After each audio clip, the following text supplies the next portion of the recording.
Good evening. Hello, everybody. Welcome to another episode of Beyond the Tape. I'm your host, Zareh Kantzabedian, joined by my co-host, TJ. Very happy to have you here, man. This guy, he is a pro. He is one of the best, and I genuinely mean that when it comes to the college game, this guy is the best, one of the best to learn from. I highly suggest you follow this guy wherever you possibly can. Go to his YouTube page, follow him wherever you can. This is a really awesome, just an opportunity for all of us to learn more. And what we're doing today is we're going to be doing a Senior Bowl preview. 4 players each we've selected. We're going to go through it. It's coming up next week. We're all the whole 32 beat writers team is going to be down there every single day on the sideline. We're going to be, talking to the players. We're going to be recording clips. We're going to be putting those highlights up, and then we're going to be doing daily breakdowns, I believe, of each day, what we learned, what we saw. And real quick, I will say, if you want to subscribe to the website, we are having a promotion. If you go to the website and you type in Senior Bowl, you will get 1 month free from the day that you type in that code. I highly suggest that you do that because the offseason is where this company actually, we are the best. And I think we are awesome in the offseason. We provide all the edges. We provide all the news sources. We're talking to every single beat reporter throughout the season for college and the NFL. So be sure to do that. And TJ, how are you doing today? You ready to talk some Senior Bowl invites? Dude, I'm pumped up. One, it's cool to be on Beyond the Tape and have a host welcome me into the show. Like I'm not getting used. I haven't gotten used to that, so that's very fun for me in and of itself. But dude, man, I'm excited for you to see the Senior Bowl. It's a really cool experience. It's one part eye opening just to see how it all actually. You hear about it, but then once you're there, you're like, oh, this is how it actually all comes together. And then you just meet so many cool people down there too. So it's gonna be awesome. And then it kind of helps that I've been there once, and Matt's pretty familiar with it too. So like last year, me and Zach were all just like, okay, what do we do? So it'll be cool to go down for a second time, have a little bit of a clearer mind of what we should be doing. And dude, it's another really good group. Like it's an exciting class. It's not quite as loaded offensive line wise, but there's some interesting receivers we're going to talk about, and it's a loaded pass rush unit. So it's going to be a really fun group to talk about. And like you said, dude, plug in. This is the time to join 32 Beat Writers with the website. 1 month from the time you sign up, my draft analysis, your fantasy stuff. I said it multiple times on the last couple of pods. You won me one of my leagues, so I'm not afraid to pimp out your work there. And not to mention Jesse Minter just got hired as the head coach of the Baltimore Ravens. Who's his offensive coordinator? We're going to have you guys all covered on that standpoint, keeping you tapped in and what that means for fantasy, draft, larger league implications. So now's the best time, and you can't beat free. So go make it happen. Dude, TJ, you're so good. He's so good, guys. I love having him on. He just delivers so well. I love it. No. All right, let's jump right into it. This is a guy I've really become fond of, Elijah Surratt. And TJ, I saw in your latest mock, I watched that. Really great job, by the way. You had him going, I believe, to the Saints as opposed to on your previous mock where you had him going to the Raiders. I kind of like that. I like that setup for Olave. You mentioned that it kind of gets Olave free to do his own thing on his side of the field. You said you like him more of as a day 3 pick. I think that's a possibility, honestly, because, as we know, so if you don't know who Elijah Surratt is right now, Indiana wide receiver, Fernando Mendoza's, I think, probably favorite weapon on the field. He is a traditional split end. He isn't a player with top end speed. And I'll just read you guys what I wrote from my evaluation of him. He isn't a player with top end speed, but he is a fast player for his size. He is very good at selling vertical routes. He possesses plenty of play strength and evasive qualities to shed tacklers. He understands how to stack releases as the game goes on. So what that means is that he's basically playing chess with his opponents, with his DBs that he's matched up against. He knows how to kind of play mind games with his footwork as he releases from the line of scrimmage. He's strong at running slants and boxing out defenders. He has the tools to deal with jam versus press coverage, and he's very willing in the blocking game. And I think, he is a very high motor. He's a very high motor player. And if I could think of a player to comp him to, it's actually not an offensive player. It's a defensive player from a couple years ago that came out of Alabama, Brian Branch, who I feel like I'm watching Brian Branch when I watch Surratt just on the other side of the field. Sure. And I see that come out in every single aspect of his game. I've dubbed Elijah Surratt as Slant Boy 2.0 because this guy, he if we're talking stats, right? Yards per route run, career yards per route run, 2.59, which is very, very good. And I'll say it from the get-go, 2.50 or higher is what you want to see in receivers coming into the NFL. So that's the receiving yards he had for every route ran. So that's 2.59 over his career. And then first downs per route run career is 12.4%, right? That's the rate he was collecting first downs or creating first downs with every route he ran. Those are very, very, very strong numbers. Very promising stuff. I will say that he, again, with his athleticism, it might work against him because RAS scores, I think, are the strongest predictive measure of what determines draft capital. You can have 4 years of college tape. You can, impress at the Senior Bowl, which, we'll talk about that in a second. But I think he's going to need to impress at the Senior Bowl because I don't think a 40 times is going to help him this year.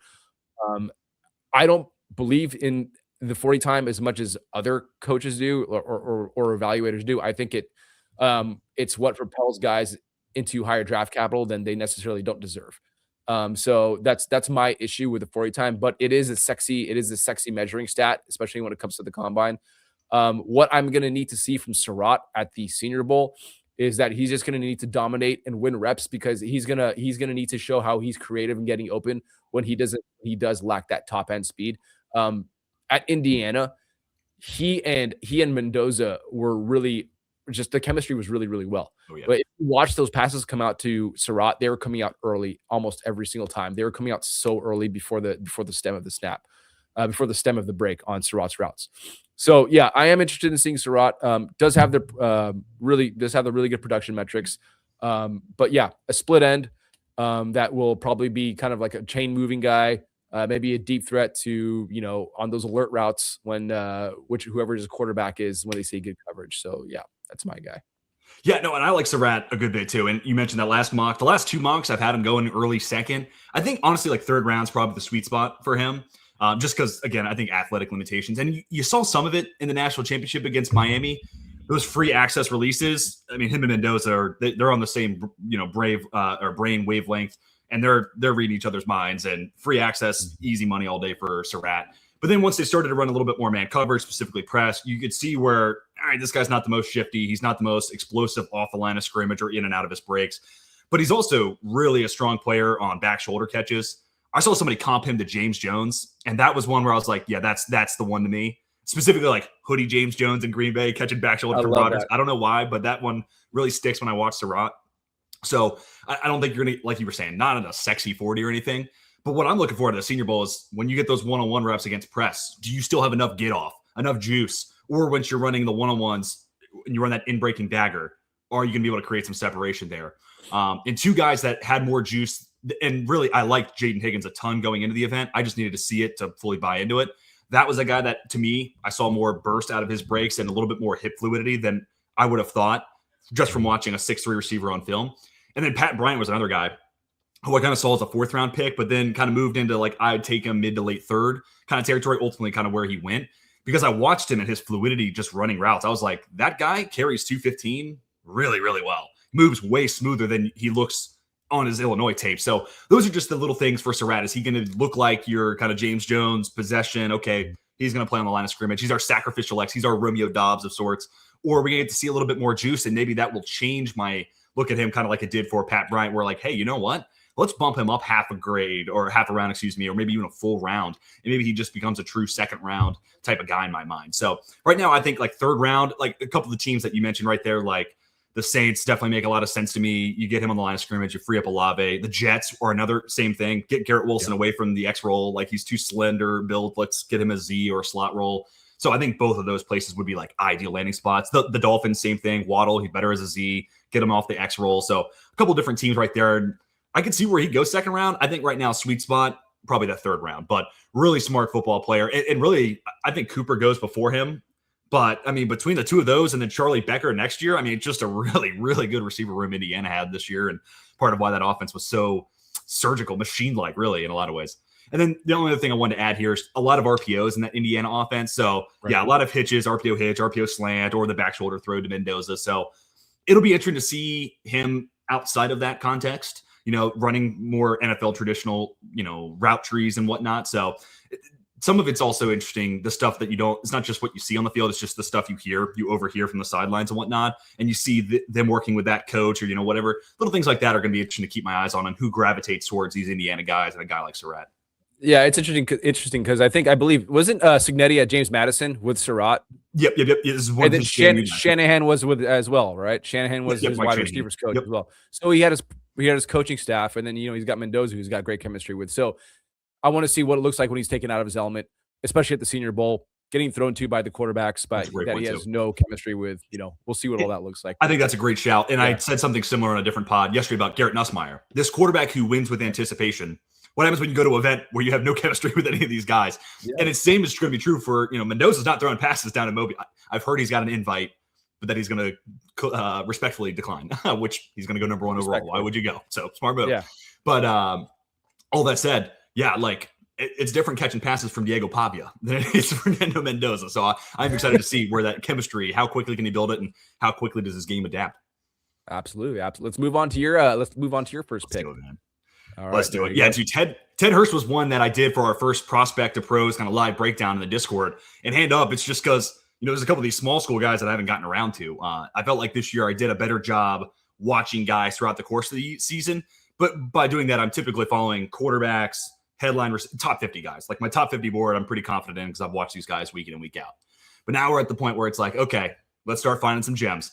And Ted Hurst was like, I know some people who have him as a second round grade.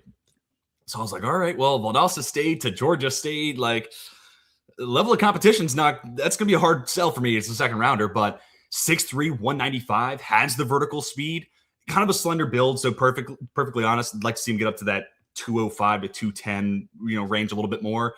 Just because with his size, right now he looks like Quentin Johnston, and kind of the same thing where I think Johnston actually got to like 208 at the combine, but kind of a slender build. And you kind of want him to be an X receiver because he's 6'3", but Quentin Johnston's skill set doesn't really match that. So that's not really the best example. Hurst, I think, could be an X, but he's also interesting after the catch. 17 forced missed tackles, if my memory serves. I'll pull it up real quick. But is that because he's playing Georgia State competition? Or is it because he is kind of this Quentin Johnston type where he's long, lanky, and kind of slippery? Yeah, he's 6'3". You'd think it's easy to get your hand on him, but for whatever reason, he just slips out of people's grasp. So that, and then just an expanded route tree. The quarterback play at Georgia State, no disrespect, was a privilege to watch, we'll say. So getting in with more refined quarterback play, and then we'll talk about Casey Concepcion a little bit later on. Like when he was at NC State, bad quarterback play. He's just like a slot gadget merchant because that's the easiest way to get him the ball.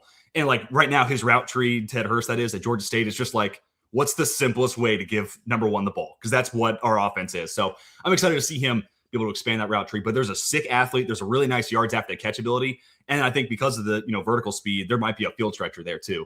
So a guy who could be a little bit of flavor of everything. It's just going to come down to second round, third round. After watching the couple of games that I watched with our Discord, I'm going to go back and watch some more and whatnot. I'd say probably I'm more comfortable in like the third round discussion, especially if you are looking for if you're the 49ers and you're looking for a guy to help take the top off the defense. I'm curious to see where Hurst kind of fits into that. Maybe that's a guy they could target. But yeah, on-field speed, how does he match up against some of these, bigger school guys? It's one thing to look like a great athlete at that level when you're playing Georgia State comp, no disrespect again. But it's different when you got P4 and, high-end G5 guys all around you. So just want to see where his, play and refinement stands, his athleticism stands. It's just a good barometer. And there's a couple small school guys. We won't talk DBs, but like Chris Johnson from San Diego State. To me, I see a good enough NFL athlete at corner, but we may get down there and it's like, okay, he looks okay for San Diego State comp, but it's not the same against these guys. Or Emmanuel McBeal-Warren. I'm not really as worried about that. He looks like he's got the goods for the NFL level, but Toledo safety, does he look like he fits in with the rest of the group? So there's a handful of these guys. We're small school. You got a lot of money on the line and a chance for you to prove. Two guys last year that had kind of come to mind with that. Gray Zabel from North Dakota State made himself a lot of money, proved that, hey, yeah, I'm from NDSU, but I can hang with anybody. And then Darius Alexander, he ultimately goes top of the third round, but Toledo guy, does he have the goods to hang with, a loaded interior offensive line group last year? And he showed he did. So boosted up his stock probably half around there. So I want to see if Ted Hurst has the same thing. And it's cool that he's just got an interesting build too. So there's some shades of Quentin Johnston there, but I wonder if there's more traditional receiver skill set because he's got good ball tracking too. So long story short, he's kind of like this interesting enigma. So this is gonna be a good showcase for me to see where he really stacks up in this class. I can see that Quentin Johnson comp with with the body size, and I will say real quick, I think the measurements that we have right now on the show, 6'3", 195, these are probably the measurements they got in when they transferred into their first school from their freshman from during their freshman years. So they probably have like 5-10 pounds on it right now. So maybe he's playing at 205. I don't know if he can get to 210. Yeah. And it's also again, I'm not trying to besmirch Georgia State, but even if let's just say he is truly 195. Taking him out of this world of like you're a part-time student, part-time athlete, and then going from resources available to you at Georgia State, again, not trying to besmirch the program, but comparing that to like your full-time job is playing NFL receiver and you're playing for the Ravens, the 49, whatever, the resources available to those programs and those franchises, there's drastically different. So sometimes it's just like, you work with what you got around you. And I think at the next level, we'll have more around them. the level of competition really matters. I mean, it's like you can blow up at the smaller schools. I mean, like look at Nick Nash last year. That guy like led the league in receiving yards, and got drafted as a UDFA. I think he's still in the Falcons practice squad. I don't know where he ended up. But yeah, I mean, the level of competition really, really does matter. And you have to take that into account when you're selecting the games you want to watch for these guys. You want to find the toughest competition. Oh, they went off against in this game. Or was that against legit competition? Even look at the cornerback they're playing against. They're lining up against on a certain rep they won.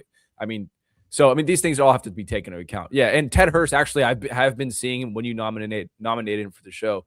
I saw about like that whole week prior to that, I saw him popping up as, he's a deep threat guy, a big, tall receiver, gets downfield. So yeah, and Brett Coleman put up a video of Ted Hurst, and all it said was Ted Hurst. It's like very dramatic. So I was like, all right, there's a name. There's a sleeper. And I will say he, unlike some of the other small school guys, actually has a couple of games like the ones we looked at were the Ole Miss game, the Memphis game, and the JMU game. That's what we did in our Discord. So he's actually, it's Georgia State, but there's a couple of opponents on his tape that actually like some of the like Cole Payton from North Dakota State.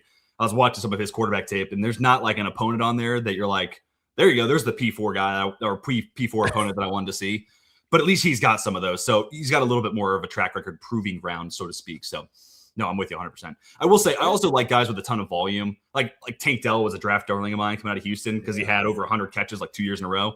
And Ted Hurst was targeted 125 times, 71 catches. Again, quarterback play at Georgia State was not very good, but 125 targets. That tells you they thought he was their best player. So I'm curious to see where he stands in the Senior Bowl. Volume is king, and the more targets, the more film we have to work with. And also, Tank Dell, another Senior Bowl invitee. So I mean, and all these guys that are going to the Senior Bowl, they're going to the Senior Bowl for a reason. They're not locked in first round guys, and they're going there to raise their draft stock. Some guys are going to end up UDFA, some guys are going to raise their draft stock significantly, and that pretty much lines up with what it lines up well with our next guy, Seth McGowan.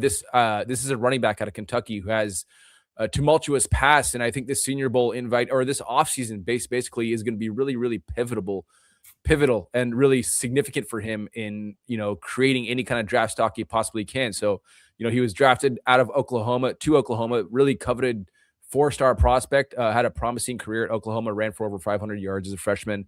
Got into some trouble in 2021. He got into some legal trouble with felony charges of robbery, conspiracy, assault, and battery with a dangerous weapon. He spent 3 months in jail, missed a couple years of football. In 2023 or 2024, he went to New Mexico State, put up over 1,000 scrimmage yards and 9 touchdowns, and then he transferred to Kentucky in 2025. He had another good year, ranking 4th in touchdowns in the SEC and 21st nationally in touchdowns. So, I mean, this guy, he's 5'11", 211 pounds, has a BMI of 29.4, which is, really, that's the build, the archetype of a early down running back. And again, these are probably measurables from when he was a freshman. Again, so the thing with him is, how is he gonna make an impression on all these evaluators, coaches, assistant coaches at the Senior Bowl? If I were him right now, I'd be saying, I'd be practicing responding to questions that I'm going to get about legal issues. Have I shown maturity? Have I shown a track record of maturity since coming back to the NFL or coming back to college football? Because on film, he's a very scheme versatile runner. He has agility, has burst, acceleration, all those hot button words that we like to use to make prospects seem sexy. He is a very, very underrated wide receiver as far as yards per route run, which I think is an important metric for for running backs just as much so as it is for wide receivers. In terms of yards per route run, he had a higher yards per route run in college than Nick Singleton, who is infamous for being an accomplished receiving option at Penn State, as well as being a great running back, on the ground as well. But it's all about what this guy does at the Senior Bowl, and especially I don't think he's got an invite to the combine yet. Hopefully he does, but he's going to also have to prove that he's a highly athletic freak, which I think he is. And that's going to earn him some valuable draft stock. So we'll see what happens with that. I think, in my opinion, character issues usually tend to carry over with people. They don't really. It's really hard for those character issues to absolve or kind of dilute. But it looks like that he's learned a lot. I've seen some interviews of what he's been saying since he's come back, and it seems like he's become very, very humbled. So I hope it works out for the guy. I really do like him as far as like his age. I should bring this up. He's 25 years old, so he's gonna be like kind of what Ray Davis was coming out of college, right? Ray Davis was, I believe, 26 entering the NFL, and he got day 3 draft capital. So he's going to be kind of that guy once the fantasy community gets their feet wet, more so with the prospects. I think McGowan's going to be a favorite of a lot of people when they see his film. But yeah, he's going to be probably in your rookie drafts this year, maybe back end round 2, but round 3 guy that you're going to draft if he does earn draft capital. But yeah, big fan of his game. Yeah, well, this is a running back class where like everyone's kind of searching for RB2, and to me, it's just been kind of Jonah Coleman. I'm totally here as a Notre Dame fan. I'm totally here for the Jadarian Price love, but it's not last year's class. We're gonna have Love go in the first round, and then like the question is like, when's that next guy coming off the board? In my last mock, it was like late second round. So we're a very different group than it was last year. So like day 3 is the landing spot for a lot of these running backs, and specifically McGowan, because I'm with you. Like the long speed, I'm curious. Like, I don't know if you're drafting him over like an Emmett Johnson, Damone Claiborne for like a burner, but like it's just flavors of what you're looking for once you get to day 3. But I do like his eyes, like specifically his feet and his eyes and the ability to one cut, be a decisive decision maker. And then the pass catching volume. Like that's where, like, and honestly, that's kind of where I like the Ray Davis comp and why it was easy to get Ray Davis on the field, even when you have James Cook on your roster. It's like, oh, Ray Davis is a really good pass catcher. Like, just keep it easy. And I think that's a nice, easy pathway to the field for McGowan early on in his career. I haven't watched all his pass protection reps, so that's like the one thing I'm going to have to go back and double check. But just watching him as a receiver, catch even just a couple passes in the flats, it all looks natural and smooth. And then to your point about age, yes, he's older, but he has about the same number of total carries in his career as Jeremiah Love. So, like, to me, it's like tread on the tires. Like, where are you at with that? Because sometimes, like, I'm trying to think of was it Josh Jacobs? He was like a backup at Bama for like 2 to 3 years, and then his senior year they just give him the ball 1,000 times. But like still, he came out, and it might not be Jacobs, might be some other Bama back that I'm thinking of. But where they had that log line of just like first round picks all in a row, and then they get to a senior year. I think it was Josh Jacobs, but he gets like 1 year of work, and then he comes to league and like doesn't have that much tread taken off the tires, and he's a great running back. So yeah. I wonder if that could be the case here for McGowan. But I think this is like if you're a team that's looking for a third down complement, and I'm trying to think about who that team would be off the top of my head. I don't know. Maybe it's like the Arizona Cardinals. I don't know. Like I don't know. Like they got Trey Benson there who's a solid pass catcher. So I'm trying to spitball. Or maybe it's Seattle, right? Like if they move on from Charbonnet and they just wanted someone to complement K-Walk as a pass catcher, McGowan could fit that role too. So it's a flavor here, but this is also a good example, and I'm glad you put him on here because the other added value to the Senior Bowl. I think of 2 guys last year, Mike Green and Maxwell Hairston. And this is an opportunity for McGowan and those guys last year to get out in front of some of the character concerns that are going to come up.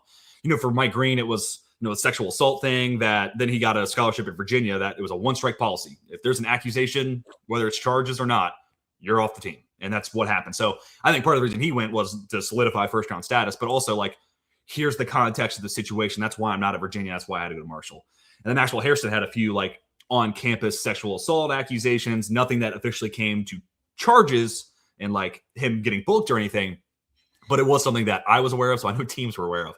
So it's a chance for him to be able to just talk about what I've learned that, maybe that wasn't really, it's just an accusation. That's not what happened, him to tell his side of the story, but also give some context. So I feel like this is a good opportunity for McGowan to be like, hey, I was, 19, 20 years old, made a terrible decision, but right. Look at how far I've come.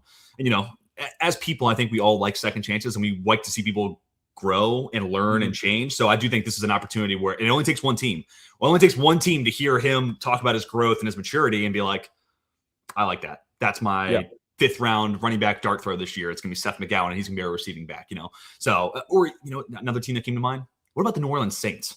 I was thinking the Saints. If they don't go running back at 8, like there's kind of part of me that thinks that Kellen Moore kind of wants Jeremiah Love just because like of the running backs he's worked with in the past.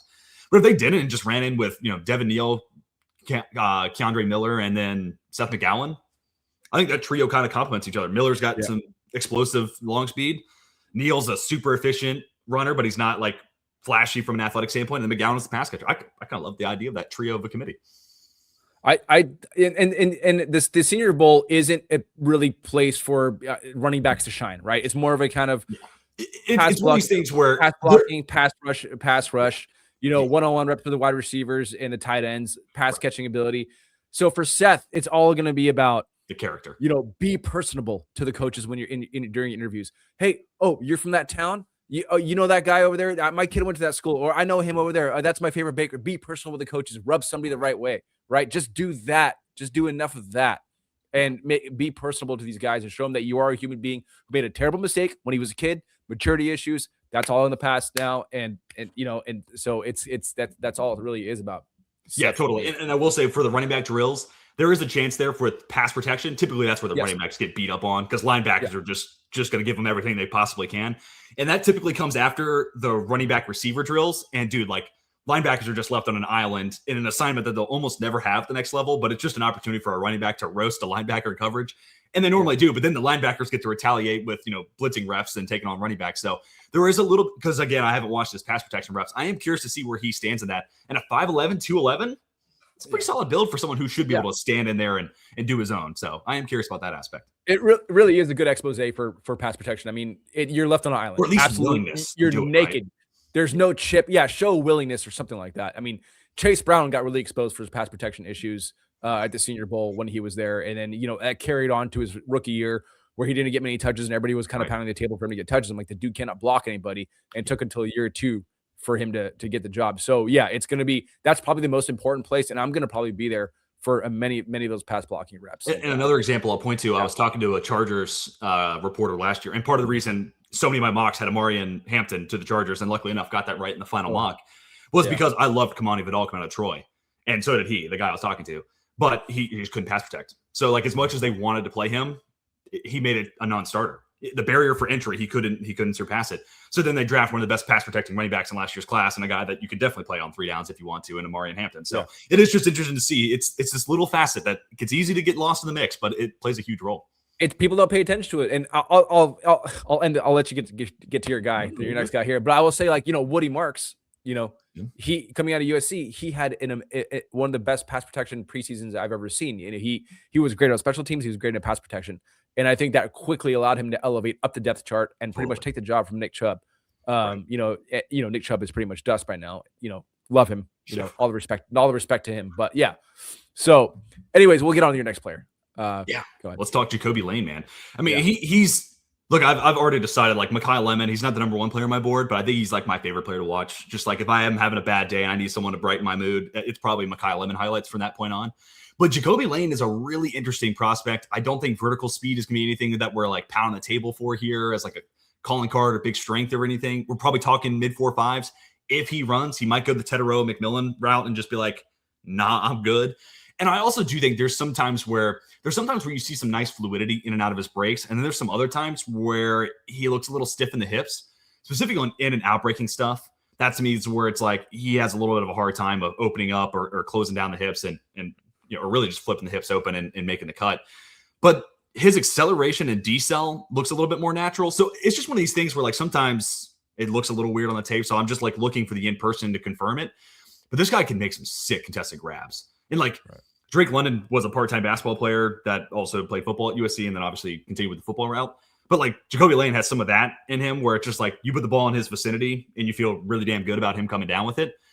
And then he's a really interesting screen player. Like he has more forced missed tackles than you would think for someone who is 6'4", 195. And specifically in the red zone, they will scheme it up nonstop for him inside the red zone. So I think that's interesting that like That's what Lincoln Riley's thinking. Hey, I need to score a touchdown here. Let's scheme it up. Yeah, 11 forced missed tackles. That's not like a gaudy amount just in and of itself, but like Antonio Williams had 14, and he's 5 inches smaller and not 50 pounds less, but 15 to 20 pounds less. So, and a slot receiver versus an X. So it's just interesting. So I think a little bit slippier after the catch than you would think. And then, so it's like, it's weird. Like, this is not necessarily my comp, but like T. Higgins had some of that at Clemson, where it's like, I remember watching him trying to run a dagger route, and I was like, that looked like it hurt you. It like hurt your midsection to do that. But then you'd watch him after the catch, and you're like, that looks like a natural fluid athlete. And again, like Jacoby Lane looks like a guy who played a ton of pickup basketball. Like he almost just looks like, so I don't know what it is. And I don't know if it's the coaches, the receiver coaches, how they're, I don't know. I really don't. So I'm excited to see it in person, because like this could be another one of these Pat Bryant situations where it's like, no, okay, like this, he's way more fluid than the herky jerky stuff that I noticed on tape. And maybe, you know, sometimes you just watch stuff one day and you feel like it's herky jerky, and then you'll turn it on the next day and you'll be like, never mind, I don't know what I was looking at. So some of it might have just been the day or two that I was looking at. So, but he was another guy we talked about in the prospect Discord channel. And I do really like the contested catch ability, the X potentials there. Another probably third round guy in the last couple of mocks. He's been going second. Sometimes it's just tough to like wait until you get to the third for some of these guys. And sometimes the need is just so privy at the receiver spot when you're playing three guys more often than not at a given time. So he's a really interesting player, but really just his athleticism. That's what I want to see. Like his man coverage reps, are you able to separate? I know you can make the 50-50 grabs even with someone Velcroed to your hip. Can you make life a little easier? Can you, because it's also like, let's be honest, he's playing against the Big Ten, had some pretty good corners this year, but like it's Big Ten corners versus NFL corners. It's going to get a whole lot harder at the next level too. So I'm just curious from that standpoint too. But at moments he looks like a really fluid athlete. Not again like straight line burner, but like fluid, carries 6'4" really well. Highly fun, kind of like Ted McMillan to, you know, stay on the West Coast, where like he didn't run a 40, but like he separated, and you're like, how? You know, because he's just so fluid, and the head and shoulder fakes play an aspect of that. And even when you don't get separation, he's just a behemoth and he'll make a grab. So I'm just curious to see where like Lane stands as a separator at the Senior Bowl, but really interesting. And he's a guy I didn't think would declare. So that's another reason why, right? We're talking about I think a true junior, maybe a redshirt sophomore. By the way, a third year guy that I thought would just go back to USC and be the dude, go get 1,500 yards and then maybe be, you know, a first round candidate next year. But he decided to go out and come out this year. Pretty confident. Yeah. So he's confident. And that also makes me wonder, what were you hearing from teams, right? Like you go to the, what's that committee called? The pick commensurate committee, something like that, where they give you a draft grade of like day 1, day 2, or like back to school. So he must've been getting some pretty solid grades. So that is all very interesting to me as well. So I'm curious around the buzz around Jacoby Lane. It seems like this year, or maybe it's just like that because Senior Bowl invites are more so like that. It seems like this year there are some behemoths at receiver as far as like height goes. Oh, yeah. You know, we were discuss Hurst, and then Jacoby Lane, and then next guy I'm going to discuss after Jacoby Lane. And I'm wondering, you know, I'm assuming they're all going to be good contested catch guys. I think, you know, how versatile can you be probably is going to be a separating factor. Like, Sure. okay, there's a big guy. As a coach, you know, like, how do I know which big guy I want? You know, what, you know, do you see Jacoby Lane as being a versatile kind of player that can move around the field, or is he just kind of like your traditional? Well, you know, I almost wonder if power slot's the way to go with him. And that's again, the separation, that's going to be key here, because I do think you see enough after the catch where you're like, he's a pretty fluid mover. So I want to see that translate from a route running standpoint, but minimum, could he be like old man Vincent Jackson for someone, or like kind of later career Keenan Allen, even, where like he's just going to play in the slot and he's a willing blocker. I don't think he's the world's greatest at it. And, you know, at 195, maybe you like to see him bulk up a little bit more there. But I do wonder if, power slot is ultimately the way to go. Like, could he be Jalen Coker? You know, while we're talking about Ted McMillan, I think Jalen Coker is a totally live possibility for a team that's looking for that power slot. And again, USC uses him a ton in the red zone. So like that, again, might be the easiest way to go. Okay. Awesome. We're going to take a quick ad break. Quick about like tall receivers. That is interesting. Yeah, because I'm looking back at last year's class, and there's you know, like Besh was 6'2", Ayumanor 6'2", Higgins 6'4", Ted McMillan was 6'5". So it feels like we get these waves, and I guess it wasn't last year, but I feel like there was a recent class where like everyone was slot receiver. Maybe it was the 24 class. Let me see if I can pull that up real quick. Where it felt like everyone's just it's just the slot receiver class. Not really that one. Marvin Odunze were both pretty big. I thought this year is the year to go get your ex receiver, man. I mean, freaking Tate, Denzel Boston, two guys we've talked about. Jeremy Bernard's got good sides. Chris Brazzell from Tennessee. I mean, it's the year to go get your guy to be your sacrificial X. Yeah, it's gonna be really interesting to see what happens to those guys. Whether the guys fall. But we're gonna discuss another one of those guys after the ad break. We're gonna take one real quick, and then we'll discuss another behemoth receiver. Hey, pop quiz, hot shot. Who is Jeremiah Love? Who's Fernando Mendoza? Who's Makai Lemon? Well, they just happen to be the first 3 picks off the board in the 2026 Origins tournament, which is currently live on Fast Draft. That is right. 2026 Best Ball has already begun on Fast Draft. Use code FAST to get a $50 deposit match. Code is FAST for a $50 deposit match. Best Ball 2026 is now. Start drafting faster. All right, guys, let's move on to our next guy. This guy is a Notre Dame receiver. Let's do it. Pretty massive human being, 6'4", 220 pounds. But has the movement skills of a smaller kind of more agile guy. This is Malachi Fields. We see his Virginia uniform on there, but he did transfer to Notre Dame. Had a pretty solid year. I think he had his best years of his entire collegiate career. Large frame receiver, excellent jump ball skills, and a nice beginner package of releases off the line of scrimmage. He knows how to attack the leverage. He adjusts well to passes thrown behind him while he's in stride. He can really sink his hips at the stem, which is very impressive given his size. Really difficult for defenders to bring him down. I think very efficient on curls and comebacks, specifically on those routes. He can tell a story while running routes. For example, I was watching him play versus Notre Dame in 2024 before transferring to Notre Dame. It was a single rep versus press outside shade. He had a split release. He worked inside. So he was on the right side of the field. Split release, works inside, stacks the DB. The route is designed to be a deep out, but he raises his shoulder and acts if he's digging towards the inside. And Malachi Fields doesn't raise his shoulders when he's about to stem, but he does it on this, tells a story like he's going to do it. The DB panics and tries to grab him, but Fields literally drags the DB until the DB falls and he gets open, but he wasn't able to make the catch because the pass was thrown too far out in front of him. And I think the ref called DPI on that play. It's almost like when someone's dragging you can't fully get to a spot. You can't. He's too big. And I think, what I want to see out of him at the Senior Bowl was that he was so large off the line of scrimmage that he didn't really need to kind of move DBs with his feet because he can just kind of move through them or kind of move them aside. But there are some instances where if you slow the tape down, it really does look like he's working with some nuance. He has like a nice one-hand swipe he works with, working to the outside. Wasn't a crazy productive guy. Career yards per route run was 1.94, which is kind of like back end day 2 kind of wide receiver. He has to go crazy at the Senior Bowl at the combine. He should test well. I think he's going to test pretty well. He's going to be impressive with speed and burst scores. I think he ultimately becomes a depth piece in year 1 for a team. We'll see. I think we'll see highlight grabs from him at the Senior Bowl, but I definitely do want to see better use of his hands versus jam and more a more in-depth package of releases from him. But I mean, it's really hard not to like a guy like this. And as we said, here's another guy, except he's 6'4", 220 pounds, gonna play split end. He's almost as big as some tight ends, but except he's 220 pounds. Tight ends are a little heavier, about 20 pounds heavier. But yeah, you can put him in the slot, get crazy with him if you want. But yeah, I think he definitely earns draft capital because he is a guy that coaches are going to see. Like, look, I see that this guy can move. He's got mobility. He's got agility for a guy his size. Is very interesting. He has some nuance to his game. He has, some craftiness to his game. He's made some incredible catches. I posted it. I don't know if I posted that catch. Yeah, in our Discord, 32 beat writers, a beautiful sideline catch. He goes up. The thing is like pretty much he's like bending backwards for the catch. So I mean that's crucial. He does that all the time. That's a consistent aspect of his game. Another huge wide receiver. I'm really interested to see at the Senior Bowl. I think he's gonna make a lot of DBs look silly.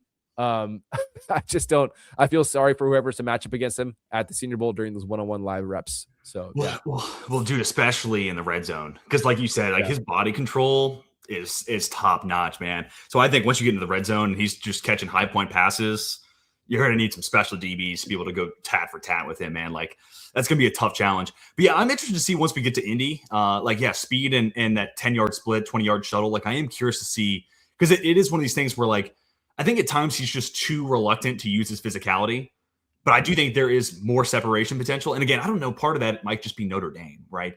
Like Mike Denbrock, I'm trying to think of Bo Collins, that was his name. The receiver that, I think he was on the Giants, this year, but like kind of he was the leading guy for Notre Dame, but in like a weird passing attack with Riley Leonard under center, and basically like the only passes they threw were like curl routes. So like I don't know if that's just like what Denbrock's asking these guys to do. Like we're focused on just getting the sticks, making tough grabs, move the chains. We're running offense, but I don't know. But there is times after the catch, he's also a solid blocker too. So like you mentioned in the slot, this is another power slot guy, and I think his blocking makes it even easier to do that.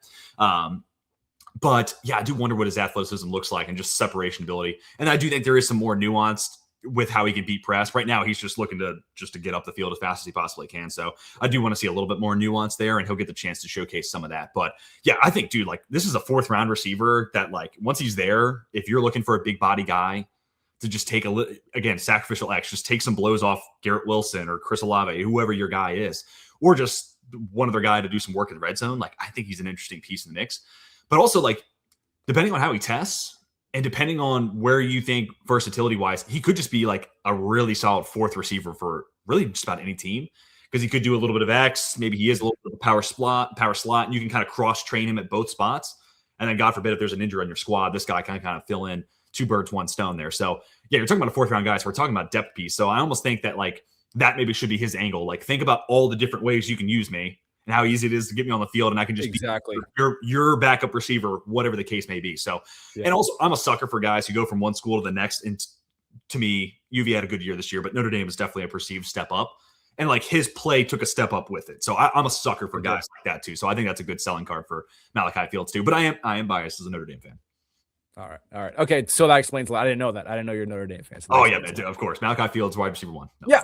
It is a weird offense. It's really hard to evaluate wide receivers in that Notre Dame offense, but yeah. And I mean, Denbrock, even this year with like a real quarterback who could get drafted next year or potentially be a 1st rounder in 28 if he decides to stay that long, like it's still just hitches, goes, and comebacks. Like that's really all Denbrock asks of receivers. Now, granted, if you're Malik Neighbors and Brian Thomas Jr., like who the hell cares? Like that's all you needed to do in college. But I do wonder because like Fields is, I think, a good athlete, but not Neighbors or BTJ levels of insane athletes. So the limitations of the route tree on the guys like BTJ and Neighbors, they can kind of persevere through that. Fields, I do wonder like the next level, if he got in with like, I'm trying to think of like a high-end receiver coach. No one's coming to immediately mind, but like someone like that who can just kind of expand his game. I do wonder what type of ceiling he does. He does have that. We just think it's Notre Dame. That's the challenge with evaluating these wide receivers. 100%. Some in these, these Ole Miss offenses, Kiffin offenses, or they go to Tennessee. You're like, how the hell? You have to take psilocybin's mushrooms to kind of expand your mind to understand how these guys can be utilized in NFL offense. You have to be imaginative and take that risk. But yeah, also let's just move on. Let's move on to a smaller guy. One of your guys, KC Concepcion. Sorry, but yeah. I'll let you take off. Go ahead and lead off with him. Yeah, man. Well, actually, that leads us to our presenting sponsor, mushrooms. No, I'm playing. That would be hilarious. But dude, I actually caught somebody. I was on a podcast yesterday, and I caught them off guard with this. But KC Concepcion, as of my last big board update, is the 14th player on my board. Like I am all in. Now, I will say I'm not going to go as far as Garrett from Football Analysis. He's a great follow if you're not already following him on Twitter and on YouTube. Football Analysis is his football channel. But he has the comp of Percy Harvin. I'm not going to go that far because I remember specifically when I was like, God, let's see, Percy. I must have been like 7 or 8 years old. Like I was like the perfect age to be like, holy shit, this guy's unbelievable. So I'm not going to go that far. But yeah, dude, I am the 14th player on my board right now, and like the Jets at 16 make a lot of sense if they're willing to like, hey, we'll get a big guy later. We'll tag team KC with Malachi Fields in the 4th round. Like, oh my God, that would be crazy.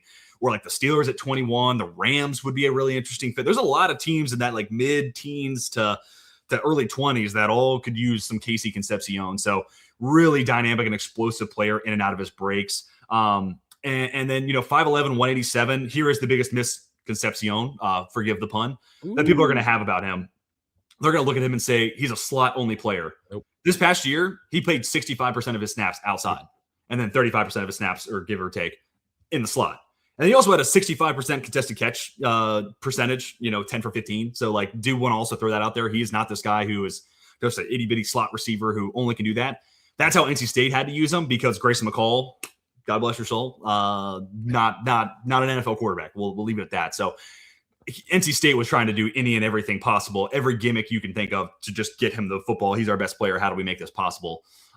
So it was great to see him this year. And dude, it was the Notre Dame game where he made this, it's third down, he runs this out route, and he makes this nice, the pass is high from Marcel Reed, so he has to go climb the ladder and makes a midair body adjustment and then hauls it in at the sticks, first down A&M. And that was like a play where I was like, oh my God, like they're letting him play receiver. Like he's not just going to be this gadget piece that NC State was using him as. So that was like the light bulb moment where I was like, okay, this guy, because he was my summer scouting receiver 5 or 6 or something like that. Like I was excited about it, but I didn't know what to expect. That was the game where I was like, yep, we got a live one here, folks.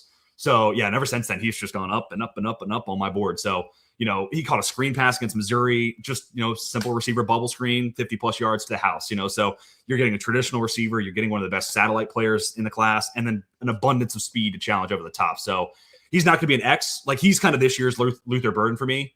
He's a Z or a slot. So like the limitation is he can't play X receiver. But that's about the only negative I've got on the scouting report. And then drops. He's got some drop issues. I think he had 9 drops this year. I'll double check that.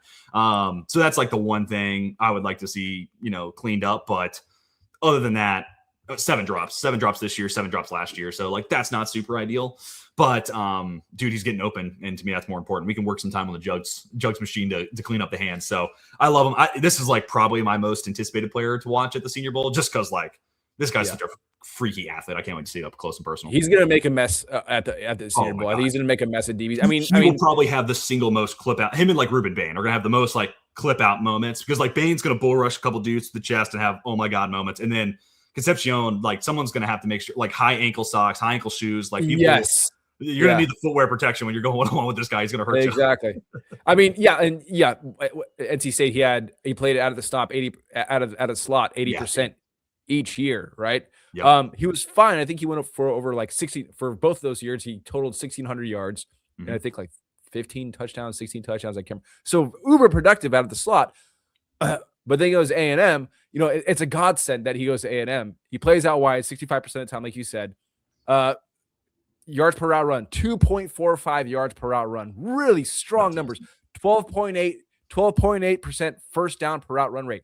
Just moving the offense down the field, right? 12.8%. Thank God he went to Texas A&M, put him out wide.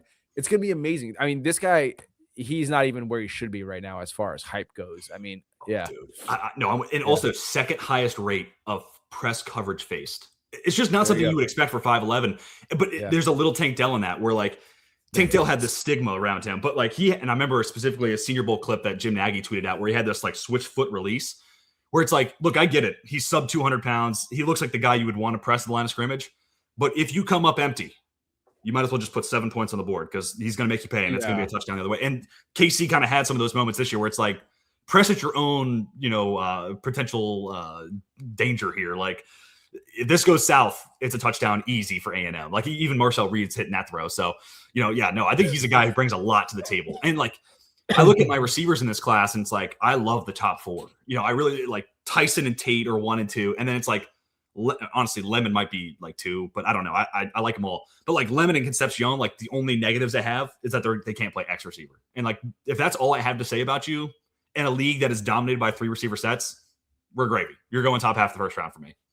It really doesn't matter, because I mean, Concepcion and the slot and the flanker these days, they just get as many targets as a splinter does. So this is dude. Like if Miami pulled the trigger at 11, imagine. I mean, granted, Mike McDaniel's not there anymore, but like if they did something similar, or like, dude, God forbid, like if the Chargers pulled the trigger on it, like imagine him and Mike McDaniel like getting a head start and then snap. Like, good luck. Absolutely, simply good luck to anybody with that assignment.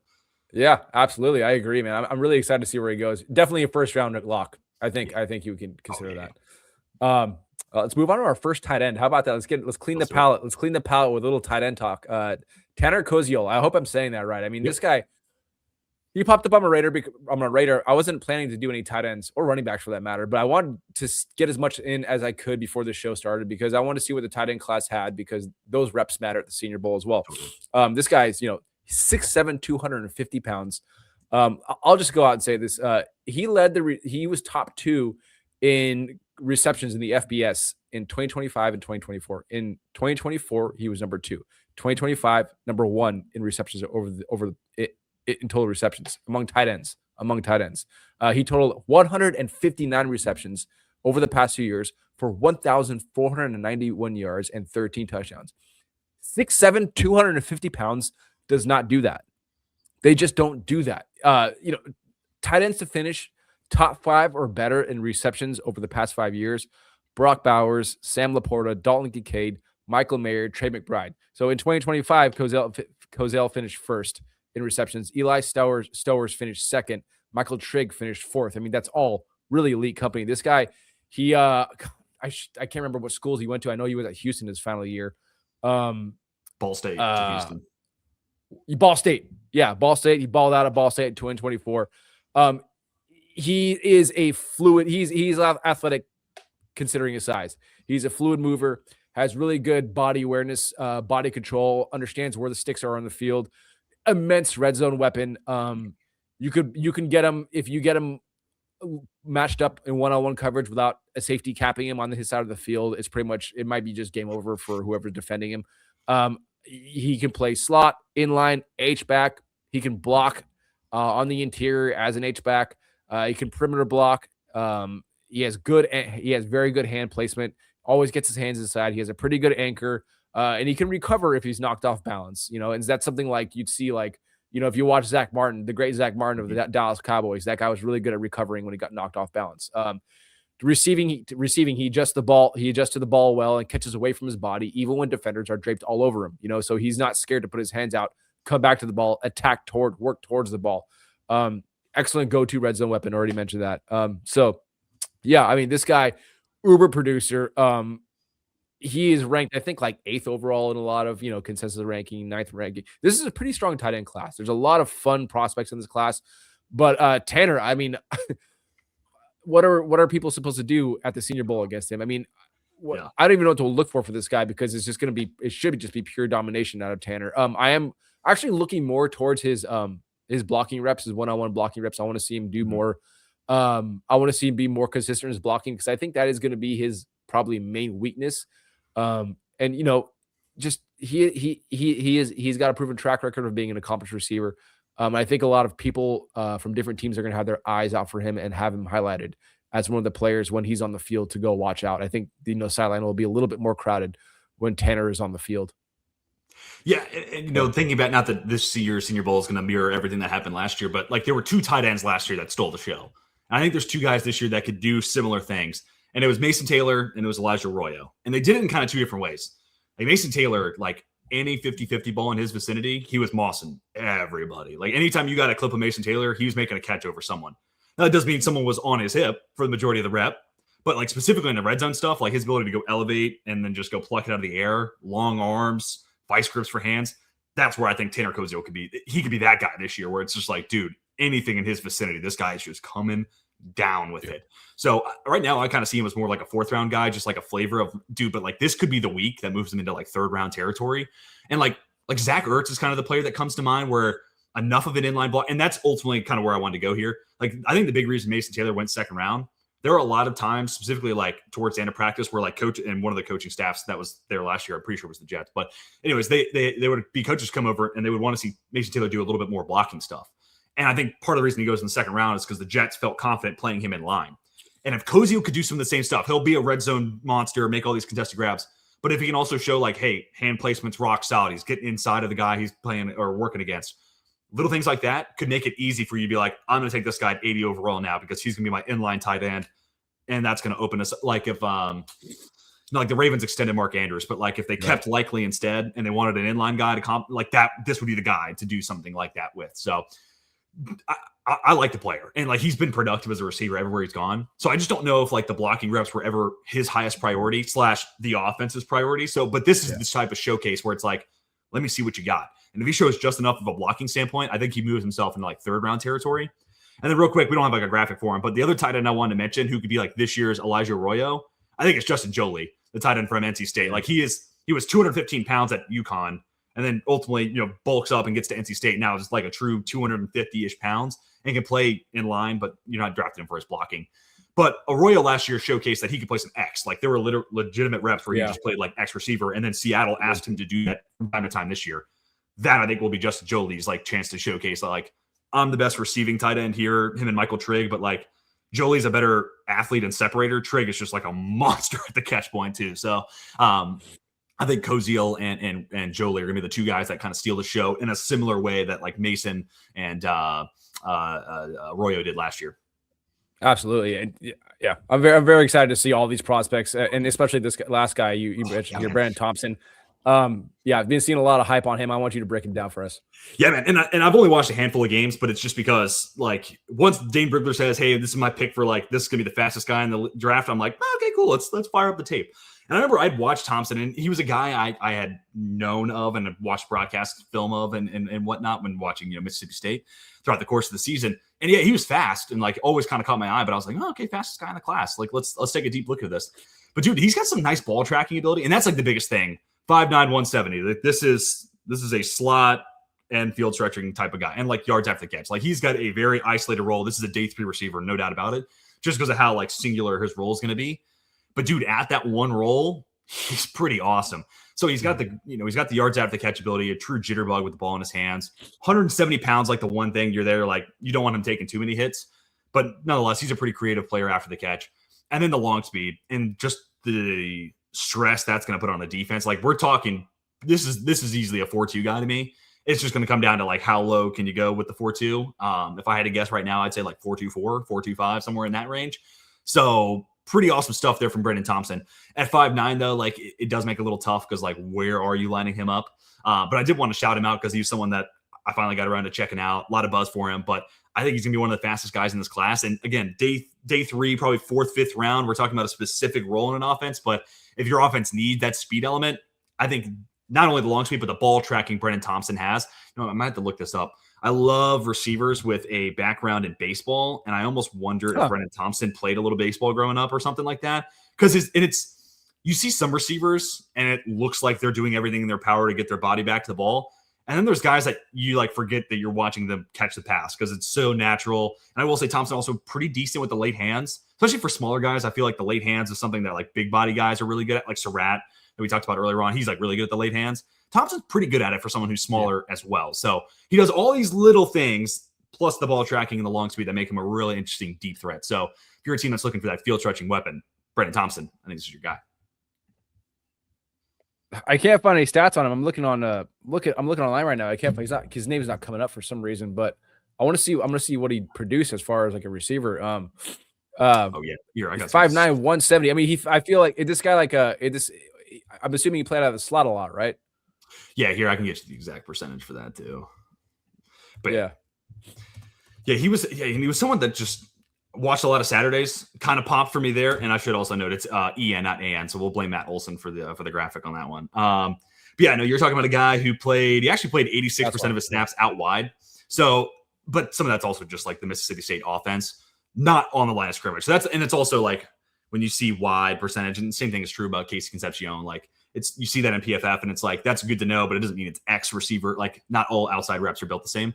So, and especially at 170, right. I can't see a world where you'd want to see this guy playing a whole lot of on the line of scrimmage and face and press. But yeah, it is shades of the Tank Dell conversation where like, especially this guy with how fast he is, you swing and miss here, you're giving up 7 points one way or another. All right. Another. So, but yeah, no, an interesting day 3 receiver for sure. And then just getting the chance to see him at the Senior Bowl, like. They put these chips in the guys' pads and they have a running log of like top speeds at each position. I'd be shocked if Brenden Thompson's not like the fastest on-field guy. And then also like the miles tracked. I remember Xavier Restrepo one day at practice ran like 7 miles and he was the top receiver run. Like Brenden Thompson, just the sheer amount of ground this guy covers, he'll probably be one of the top guys in that too. I actually do love that stat, that little chip they put in, because it doesn't show just their acceleration, it shows their decel ability too. Oh yeah, exactly. Which is a huge measurement that we never ever get a look at until we go to the Senior Bowl. Or yeah. And then like a guy like Shamar James, linebacker from Florida, like day 3 guy for sure. But like before that, I kind of saw him as an undrafted dude. But then like you saw the passion, the energy, and this guy was a maniac. Every tackle he made, he's letting the whole stadium know that he made that play. And then you saw he's the top speed on field at the Senior Bowl. And his like 40 time at the combine wasn't great, but that was just something I kept in the back of my mind with the pads on when it really matters. He was the fastest linebacker there. And then just like that maniac, Tasmanian devil playing with his hair on fire. I was like, this guy is born to be a special teams lunatic. Like this guy, and he was a pretty good special teams player his rookie year. So little things like that go a long way too. Just kind of adding some flavor to the prospect's profile. Yeah, and I just checked his again. I keep bringing up yards per route run and first downs per route run because there are a lot of there are a lot of stats that I use. I mean, like when I'm building profiles on all these guys, I like columns and columns, but these are the two that stand out the most and have the most correlation. So first downs per route run, which was at 10.8. So that's really solid. Yards per route run was like at 2.3 something. Really, really good as well. So, I mean, it seems like a lot of these guys this year, and I guess this will be my closing thought for this. What I'm noticing is that a lot of these guys this year, especially the Senior Bowl guys, they were super productive in their final years, right?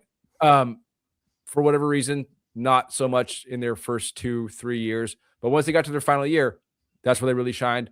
Let you know who they were, and I think that's kind of what separates this class from last year's class and the year before that, especially when it comes to wide receivers, is that you saw consistent production, or more or less throughout the year, as the years went on. And these guys, you're seeing them all, pop off, on their final year, as they should. That's when they're assuming they're most developed. Yeah. Ideally, that's how it works. That's how evolution works, right? Well, it's interesting that you say that, because like comparing it to next year's class, this is a class where like the top end talent is just not great. Like I'd rather be picking 8 than 5 just to feel a little bit better about the value. Now, granted, the best players in the class are still going to go earlier. So like at the end of the day, like being early is going to get you a better chance. But that being said, like, yeah, there's not a whole lot of guys in this where you're like, holy cow, like other than like Ruben Bain, like his freshman year, and like CeCe Moanella, 2 Miami guys and 2 5-star recruits. You look at it and you're like, their freshman years were like that's a future first rounder. But then Bain also had the injury setback his sophomore year, so it kind of like negated any of the momentum he made. But like then you look at next year's class, and it's like you saw Jeremiah Smith step onto a field, and you're like, that's first round pick. You see Cam Coleman now going to Texas, that's first round pick. Colin Simmons, edge rusher Texas, that's a first round pick. Arch Manning, that's first round pick. You start to see Dylan Stewart, edge rusher South Carolina, that's a future top 5 pick. So it's just interesting that you mentioned that a lot of these guys in this year's class, 2nd, 3rd, 4th year, maybe even 5th year bloomers. And then I wonder how that kind of correlates to our rhetoric around like, yeah, that's just not the best year to have like the Jets at number 2. Like, holy shit, they're not a quarterback to take there. So what are you doing? I guess you're taking a linebacker or a receiver, I guess, but you don't really. Yeah. No one's coming to get. I don't think anybody's going to get that pick. I love that you brought that point up. Yeah. I don't think anybody's coming to get the Jets pick, so they're going to have to force that. It's going to be interesting it's interesting to see what and they then do. You compare that to next year, where we've had a bunch of these dudes right from the jump. Freshman year, that's a dude. And that looks like maybe the best draft class of all time. So it is interesting that you bring that point up. I think you're exactly spot on with it. Are there? And I know you're a big, you love your defensive players too. So I will give you a moment to vent before we head out of here. Is there anybody else you want to shout out? Any other wide receivers, defensive pass rushers? Anything you want to? Yeah. And we'll do another preview episode once we get to Mobile. Barring I survive the snowstorm that's coming through the East Coast, it does look better in the forecast. But yeah, real quick, I'll rapid fire a few players that come to mind. Will Lee, cornerback from Texas A&M, known as the Blanket. He sent a blanket to Theo Weiss last year to let him know he's going to get comfortable and make no catches. And Theo Weiss was shut out. So, like, that type of corner, sign me all the way up. I love a dog like that. Chandler Rivers, corner from Duke. That's a slot corner for sure. But, like, that dude is scrappy as all get out. So, he could be like the Upton Stout type this year where just nothing looks overwhelming. I think he could totally be that type of player. Takario Davis, 6'4" corner, transfer from Arizona to Washington. A little stiff in the hips, but a 6'4" corner. I'm always intrigued by that. Likewise, Julian Neal, 6'3" corner from Arkansas. Again, probably a little bit more of like a cover 3 type where you're keeping him linear, but he's got some good man-to-man reps in there as well. Keontae Scott, love him as a nickel, one of the Miami guys that announced that they were going yesterday. Let's see. Zion Young, if anybody was watching the Missouri overtime game with, who was it? Was it Vanderbilt? But he was at the coin toss and he had like a viral moment. Just he's a very exciting personality. He's a fun guy and he loves the game. And he's just Brandon Graham type, hard school, edge setting run defender, and then plays with a ton of power. So he's a fun player to watch too. You got both the Texas Tech edge rushers, Romello Height and David Bailey. To see David Bailey spin move in person is going to be lights out. Both Miami edge rushers, Akeem Mesidor, Ruben Bain. Don't need to say much more about that. I do want to shout this guy out just because he had a down year. TJ Parker's an interesting guy. Power rusher, another really good run defender. Just like outside of the area that is Clemson football, I just want to see what he looks like and see if he can rebuild some of his draft status. Let's see. Let me get some of these offensive guys. I could go on and on and on, and we'll do a preview episode once we get closer. Maxa Hennichor is a guy who just started playing football, I think, 4 years ago. And each year you've seen a pretty huge step up in talent. And he probably had the best tape of anybody against David Bailey. So he's a guy that, like, with a good week, he could be this year's Josh Connerly. And I thought Connerly was a first-round pick before the Senior Bowl, but, like, a Hennichor can take himself from second-round to first-round conversations with a really good week. Austin Barber, he's kind of an interesting tackle from Florida, but kind of more of a day 3 guy just for me personally. Let me see. Cage Casey, interesting potential guard convert. Let me see what else. And then I'll leave you with a quarterback. Garrett Nussmeier, just because he had the abdominal injury, the oblique injury, whatever it was this year, where it just the ball didn't look the same coming out of his hand, and he already didn't have an elite arm. So like to sacrifice anything that wasn't already great is super not ideal. And he went from, if he declares last year, he's probably the number 2 pick, to is he a day 3 quarterback? Is he going to go in the 3rd round? And also, like I said earlier, he's this guy who even this year, his best of moments are throwing with anticipation, timing routes. And now he's about to throw to a bunch of guys he's never thrown to before. So I'm just very curious how Garrett Nussmeier, one, handles the context of the season and why if he had the season that we had hoped for, he's not at the Senior Bowl. So how does he handle that? He got benched midway through the year. So there's a lot of like on-field, off-the-field stuff I'm very curious about with Garrett Nussmeier, who's got a shot to be his highest QB3 in this class with how disappointing this year was. He got benched. His coach got fired in part because of how he's, the body language on the sideline. And he still could be a 3rd-round pick and quarterback 3 this year. It's insane. Depending on what happens with Chambliss, I would have Chambliss QB3 otherwise. But also, here, real quick, last thought. A couple of Miami guys sign on late, Indiana guys sign on late. How cool of a story would it be? I mean, I would love to see Trinidad Chambliss back in college football. But what if we get a notification tomorrow that his lawsuits come up empty and the Senior Bowl has opened up 2 more spots for quarterbacks? One roster is going to get Trinidad Chambliss. One roster gets Carson Beck. I mean, all of a sudden, this becomes like a headline Senior Bowl just because of those 2 quarterbacks showing up too. So it's like Luke Skywalker and Darth Vader almost literally. So it dramatically changes the landscape, I think, if that happens of this draft. Because right now I look at the Shrine and Senior Bowl quarterbacks and it's like, well, one's got Klubnik, the other's got Nussmeier. There's no clear advantage. If Chambliss and Beck were to go to the Senior Bowl, I would give them that edge then, mostly because of Chambliss. But that would just be an interesting story. And then just because like Chambliss in and of itself, sorry, we're going into a diatribe here, but he's just in an awkward spot right now. If this lawsuit does not work out, he's so far behind the 8 ball in regards to building his draft stock. And it's just going to like, he can't be at Shrine. Shrine's happening right now. Measurements are going on as we speak. So Shrine's out of the question. So I think we'll hear about that lawsuit by the end of the day tomorrow, being Friday the 23rd. So that will be very interesting to see what the ruling is and then what that means for Chambliss and his draft status. So anyway, so small diatribe aside. That was beautiful. That was a beautiful run off of players. I feel like you'd love every single player in this draft, to a certain extent. Well, that's the way I look at this. That's how I've always been. I love team building, and there's 1,000 ways each team can go from every decision point they make, right? Like, and I love multiverse type movies and stuff, like decisions and the impact they have. So like team building is just that in a real life setting.